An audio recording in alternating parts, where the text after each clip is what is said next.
Alright, so do you have any questions? Oh yeah, so when I'm soloing, what kind of things should be going through my mind? Like, what should I be thinking about? I'm glad you asked. Do you want to pick a key? A D minor. D flat half sharp minor. That's one of my favorites. That's not what I said. Where's my Oh.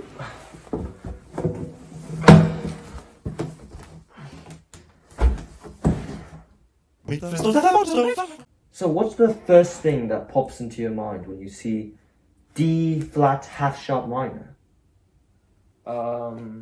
That's right. D flat half sharp minor is really just the same thing as C sharp half sharp minor. And as you know, we can rewrite this as C triple half sharp minor, or even C half sharp minor raised to the third power. And that's a lot easier to work with now. Tell me this, what are the two most important notes of any key? Oh, the third and the seventh, right? Yes, third and seventh.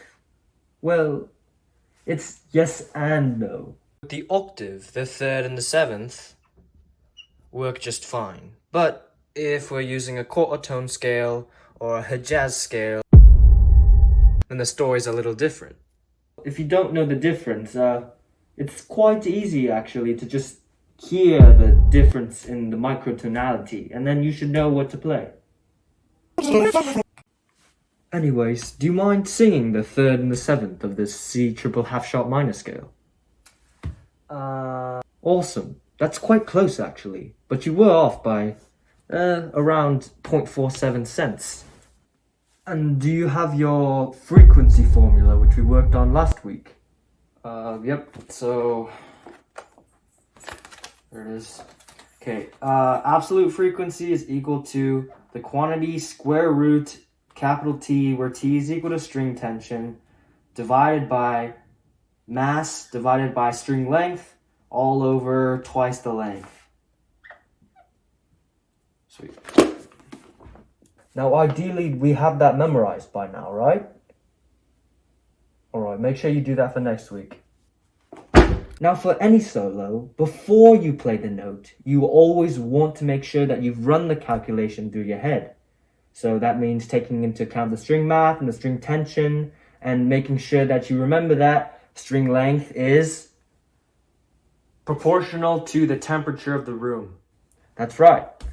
Yeah, but Jacob, so how do I pick what notes to play? Like, I feel like I have no time to think. Well, if time's the issue, you could try creating clones of yourself to test different note options and then synthesizing them back into yourself and then picking the one you like the most. But if you think of jazz as a conversation and the solo is just you talking to the notes, if you just ask the notes what to play, the notes will talk to you. And really, it's not that much work. Alright, does that help at all?